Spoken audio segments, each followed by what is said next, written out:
Today we're going to look at another method of providing some performance enhancement to the Centris 650.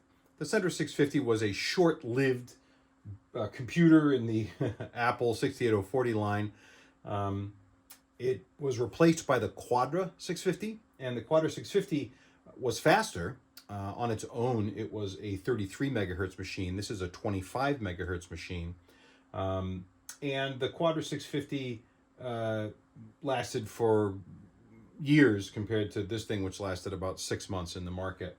I had one of these and used it for technical computing. And because I was using it for technical computing back in the early 90s, I wanted to get every last bump of speed that I could.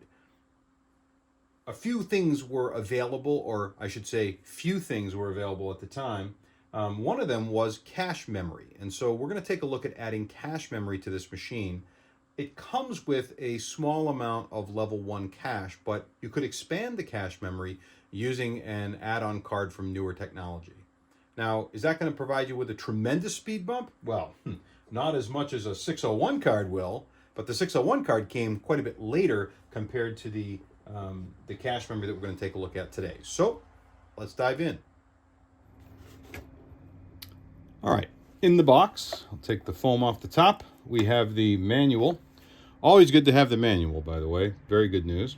And then here is my original invoice straight from Newer Technology and sold to me. So all that is in there, as well as the shipping details. And I guess I did not submit my registration card, unfortunately. Well, is what it is. Software that drives this thing, which is great. And this is a switch, it's a control panel that will allow you to turn it on and off. And then you can also, with the control panel, you can say, I want these 3 applications to work with the Quadra Cache, or I want those applications, the other applications, not to work with the Quadra Cache. And that was important because there were machines that didn't support it or that couldn't deal with the cache memory. Came with this nifty tool to be able to get the 040 out of the motherboard. And then, of course, the actual cache card itself. We'll take a look at that. Oh, yes, and anti-static strap. You can see that has gotten not a lot of use here. So here is the thing itself, and you can see it's not all that complicated. I've got a socket, and we're going to put the existing 040 back onto there. And you'll see that it has these nubs here, and these are for the clips to go back on. We want to be able to put the heatsink back on there. And then memory, and then, of course, on this side, ooh, boy, gooey. We have our pins that are going to go into the motherboard. I'm not going to pry that off there just yet. But this thing is going to provide me with 256K of additional cache for the machine. Question then becomes, is it any faster? So we have run some benchmarks here, and we'll take a look at those when we get our performance tests done with this. But what I'd like to do is to install this now in this machine and see if we can get any benefit. Well, I guess we should see first if it's going to boot, and then we'll see if we get any benefit. I've disconnected the power and so on, and I've spun the machine around so that we can get at the CPU here. We've got to take this out. It's held down by clips, so I need to release the clips. I'm going to try to pry those off here. And there's 4, or there's 2 connections on either side. And when they come off, they will come off. There's 1. There's 2. So now the heatsink is disconnected, and you'll notice there's no paste in there. It's just direct contact. Thank you, Apple. So now we've got to get this guy out, and this thing will help us to do that. I'm going to have to get on this side, so I'm going to take this memory out. Just hopefully I won't break it. It's got metal clips, so it should be fine. See if I can get in there and do that. And there we go. Make a little bit more room. Then we can pry this out. You don't want to force it, of course, and be gentle.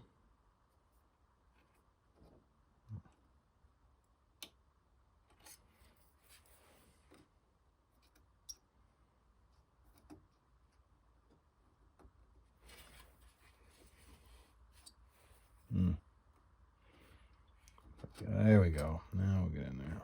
Starting to lift. Got to get a little beachhead in there. And I know I'm supposed to pry up, so I'm going to do it the right way now. And with that, I'm pretty sure we can pop this out. So here it is, and you can see there's a mark on this side, and there's a mark up there. We're going to have to line that up with the board itself. And there's the underside of this beautiful ceramic package. We'll hold on to this because what we've got to do is to set it in here. Now, of course, there's a knockout. You can see the knockout right there, and there's a knockout on that side. So we need to make sure that we line it up with the knockout and then get it in place. So that will, there we go, pops right in. Very nice. And then, of course, we have our heat sink. And that should fit. Figure out how to put that back on there. It's an interesting choice by Apple to make it, or oh, I'm going the wrong way. Make it go like this. And then that will pop right there. And then this guy will pop right down. There's 1, 2. All right, so this is now attached. Again, no thermal paste, just as is. So now we've got to get this lined up with the this piece right here. You can see that. And let's take this out. Always a good idea. And we can get that in. All right, it's in the right spot.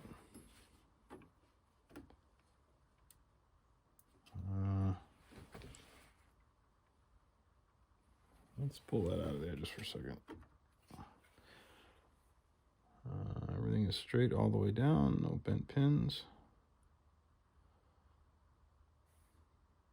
All right, try one more time. This goes in there. Yep, just like that. Okay, down we go. You gotta give it a good push to get it into the socket. And yes, it will mess with your fingers. All right, this thing's installed. So let's get it put back together, and then we will see what we can get out of it. Well, thankfully, the machine is booting after that installation. It will take a little while to get going because I have a number of extensions in here. And also, while that's happening, we'll talk a little bit about this monitor. This is an Apple RGB monitor. It was contemporary with the machine. They're top of the line, the high resolution RGB monitor. And you can see quite a bit of flickering in the video, and that's because the sync isn't tied to the video. I think what I might do is swap this out for a, well, you know what? Let's just go for it. We'll leave it like it is. Leave it in the 90s, in the early 90s, no less, in the CRT 90s. So this is going and doing its boot up tests. No problems were found. And what we're going to need to do here once it gets done booting is to install the cache software in order to enable the cache. Now, looking at the manual while that's going, the manual includes instructions for the machine, which for this addition, as you can imagine.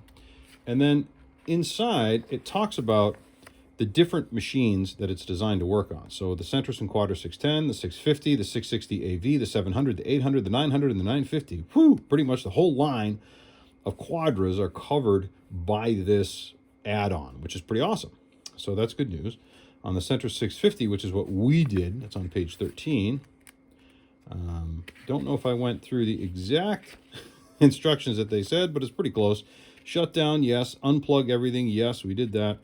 Now, I didn't remove the motherboard. They would like us to remove the motherboard.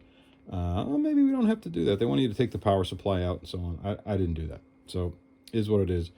But it's booting, so that's good. And then to go and find this larger slot of screw, which we did. CPU socket, pull it off of there, which we did.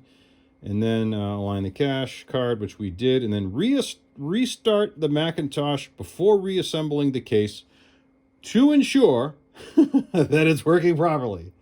So I believe that has indeed happened. So that's great news. You'll instantly know if the installation was unsuccessful by the restart tone, either the unhappy chime or no chime at all.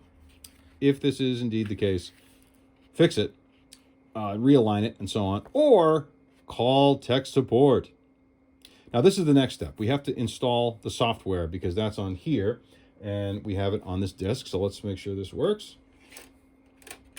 Now, I also want to say this is the stock 25 megahertz machine. I haven't added in my clock chippy thing yet.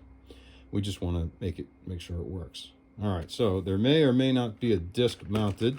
Oh, it looks like we have crashed, which is not good. So let's see if we can figure out what's going on. Yes, this I do know is problematic. Maybe my keyboard is just no good. Aha! So this isn't a situation where the machine crashed at all. It's that my keyboard is not working. So let's see if we can get that thing going.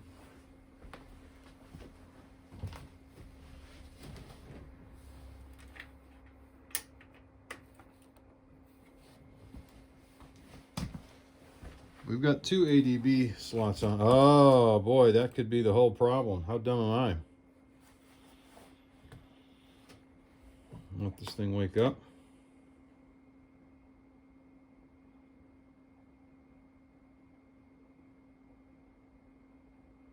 Okay. And just to make sure we can see the full desktop, we'll close that up and then we'll put this disk in. It is reading. That's good. Quadra Cache. And what we've got to do is to take these things and install them. Take a look at the manual once again to ensure that we are going in the correct direction. Okay. So it says copy the Quadra Cache control panel and Quadra Cache prefs to the system folder. So there they are right there. So let's open up the system folder. Oh, sorry about that. Open up the system folder. And we will get in here. There it is. Actually, we'll do it the right way. And these guys here need to go onto the system folder. And they will install themselves correctly.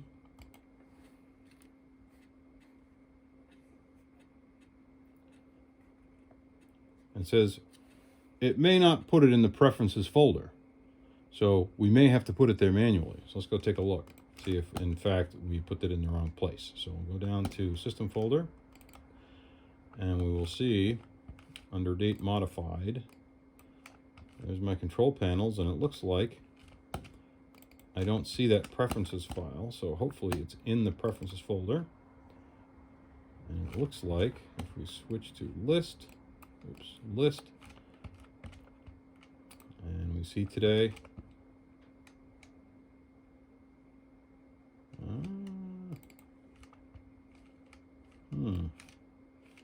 Well, let's put it in there directly. So we know we have that. Make sure it's right. Okay, perfect. So in here we have the Quadra Cache is in the system folder. So let's find that and get rid of it. Maybe not.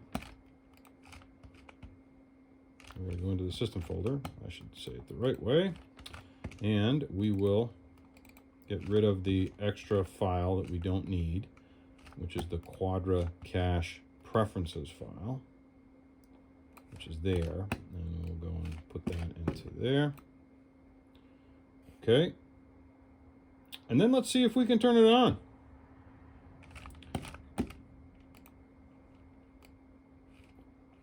So control panels, Quadra Cache is already installed. Oh yes, that's correct. Cache can be turned on or off, but it won't happen until we take effect, which is just fine. So now we're going to tell it to turn it on. And if we make any changes later, they're going to be immediate. And again, I can add applications. So I can select an application here and add it to the list of exclusions. So the exclusion list, I can also remove them. And of course, I want to turn on the cache. So this is what it's going to do when we turn it on. All right. So in the meantime, let us also see about disabling some of those startup. There's that one system check that goes on, which I want to shut off. We'll create a new set, or we'll just update the one that's there. And HDT, I'm going to turn off for now. And then let's scroll down and get to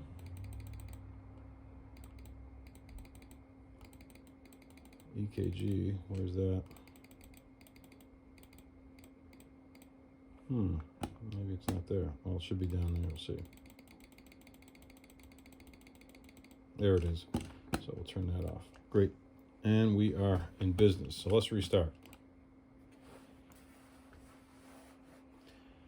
So with this, the cache memory will be active, and we should be able to see some type of change when we run MacBench.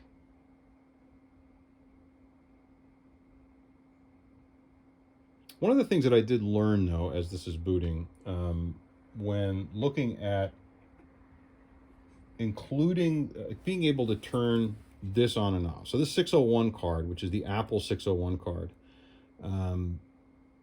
when you have it in the machine and you have the cache memory in there, I discovered that this became unreliable. And so we decided to remove the cache memory, which is why I had it in the box. And that was a long, long time ago when we were using this thing for production in the print shop. So anyway, it came out, and then this went in, and this is what's been, oh, look at this. So now I have an address error, which is not good. So it could very well be that this is not going to fly. Let's go do some quick digging around on the old interwebs and see if we can find a better version of this extension. All right, so I've found the solution, and the solution is an updated extension, an updated control panel. So I went over to the Macintosh Garden. Someone thankfully had uploaded the Newer Technology Quadra Cache 1.1. I have since downloaded it to the machine, and we'll have to install it now, and then we'll give it a reboot and see if that works. It's coming up to live. Oh, and I have copied it to the floppy disk, so I suppose we could be authentic here and install it from floppy. So we'll just pop that in there. I suppose we should put some grease in. Zap, zap. Oh, that's not good. We'll see if we can get this to work a little bit better.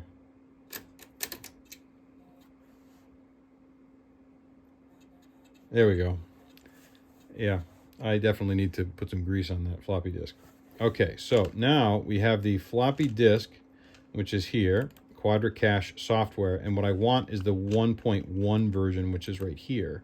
So we'll go and grab that, and we will put this onto the system folder. It will go to the right place.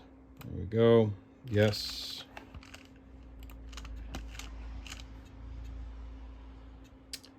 And then we'll need to put the cache prefs where they go as well. So we'll open up the system folder. Yes, I know it's slightly off screen, but it's just where we left it. So we'll get rid of that. There's our preferences folder right there. And then we'll put that where it belongs. I hope it went there. I'm not sure that it went where it was supposed to go. So let's take a look.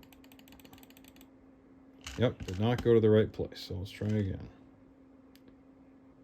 And we got it down to preferences. Okay, now it's where it belongs. We can eject the disk. If I can find the disk. There it is.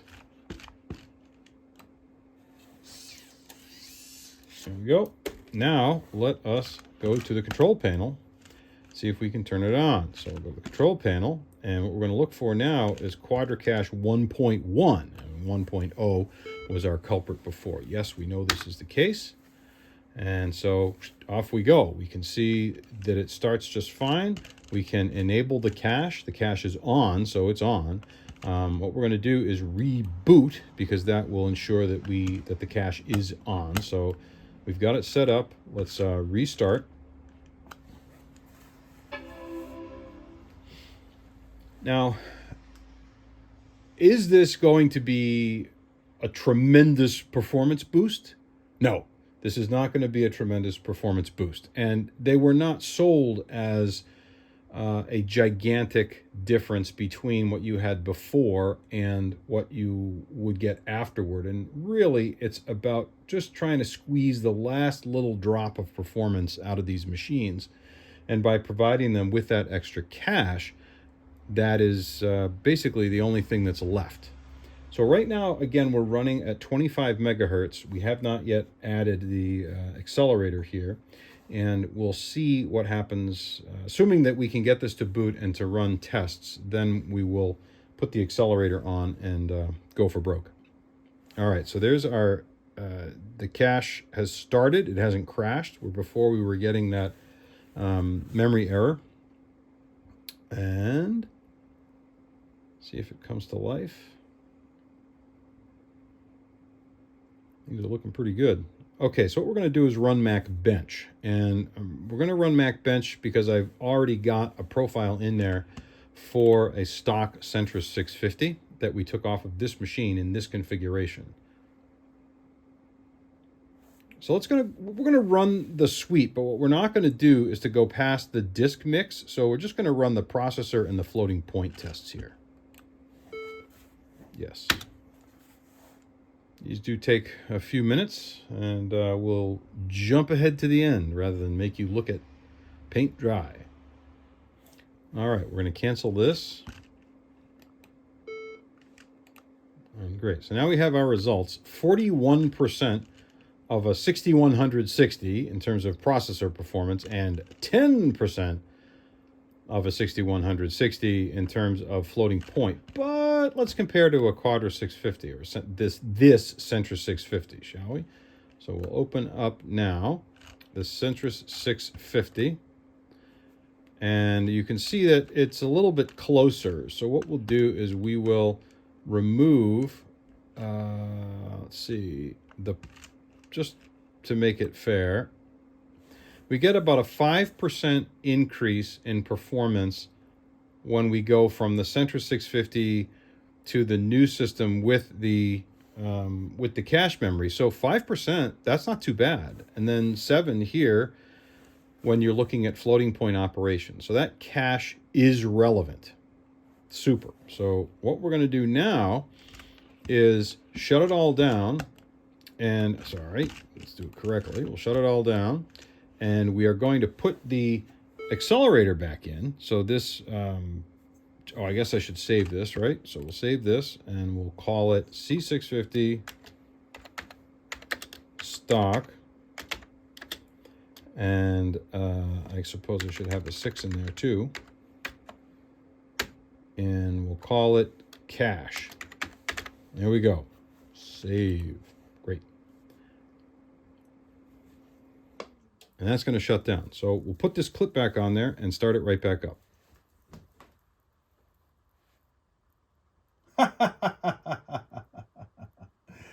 Well, we won't be putting the clip on there because, and I'm going to bring you right over. The clip goes right there. You can see that. And it don't fit. It is not going to fit there. So in order for me to use this accelerator, it would require doing something with this or removing that surface mount chip and or applying, putting some type of a socket down in there. So I'm not willing to do that. So this may be the end here. Since this doesn't fit, I've made a clip here that's going to be more permanent. And in this case, what I've done is I've taken the output enable pin that's on the clock chip, and I've connected it to the ground in this socket. I've done that through a jumper. So I'll solder this onto the motherboard, and then I can leave the jumper in place and move this 20 megahertz oscillator onto here. Then the machine will boot into 40 megahertz 6840 mode with the cache. and then we can test to see what the performance change is. So what I've done is I have tacked this socket right on top of there, and it's out of the way. The socket that I built has a jumper between the output enable pin that's coming off of the onboard clock and between the ground on this side that isn't touching the output enable pin on this one, and so it should all work. So let's go ahead and hook it back up to wires and see if it goes. Well, here goes nothing. All right. Okay, that's a good sign.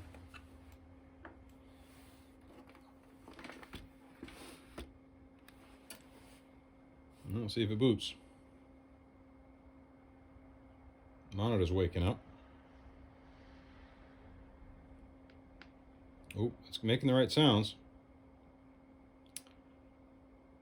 And so far, so good. We'll see what happens when we get to the cache enabler.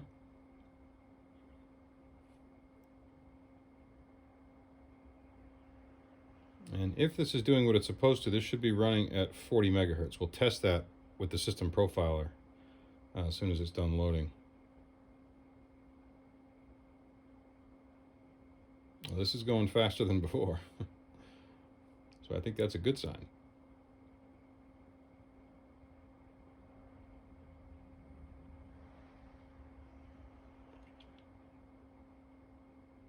And that's the ticket. All right, it went past the cache. That's great news. So I think this thing might be rolling.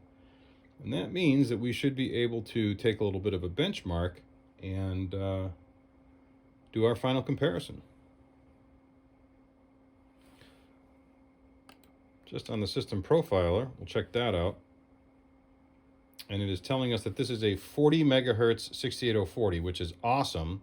And it believes it's a Quadra 650, which we knew from the other video. So that's great. And let's go ahead and fire up MacBench. And we'll run the first two tests here. Again, the comparison is against the 6160. We'll run the main tests and we'll stop them. Yes. That's fine. Once we get to the disk mix, we'll stop it.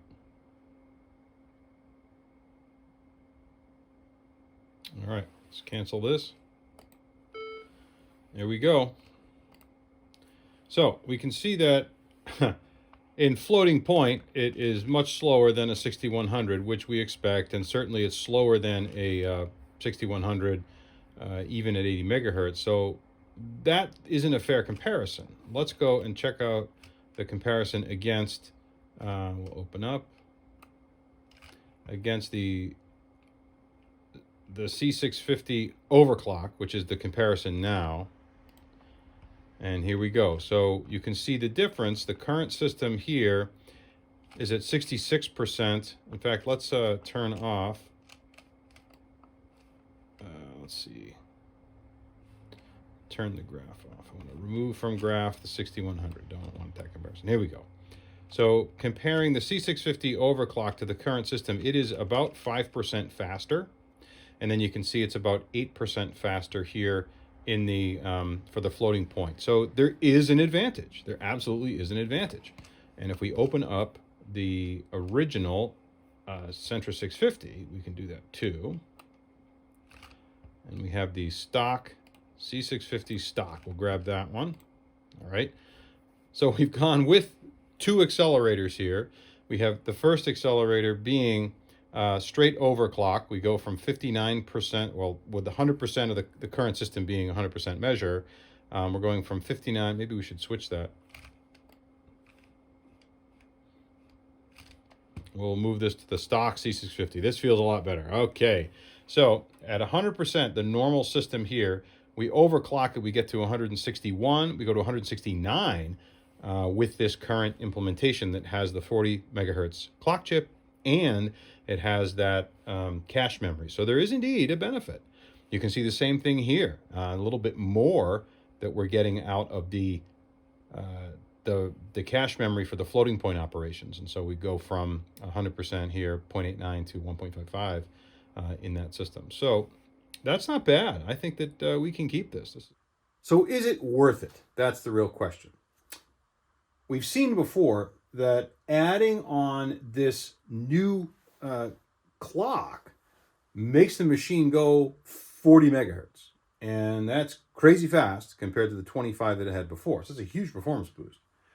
Adding on the cache card only gives us about a 5% performance boost. And so while impressive in its own right, this thing cost at the time no more than $15. And that was several $100s to put that cache on there. So I got way better of juice, way better boost out of making this little clip and putting that on the machine. Which is the best thing in terms of like purity? Probably using the cache card on there, but you would still have gotten way better performance by adding this 601 card to it, which would take you to 50 megahertz without any overclocking and would give you the benefit of the 601. So this plus the overclock would get you close to 80 megahertz on a 601, which would be 7100 speeds in here. So that would be pretty awesome. So there you have it. Does the cache make a difference? It does. Is it better than a simple clip? No. Is it better than a 601 card? No way. Thanks so much.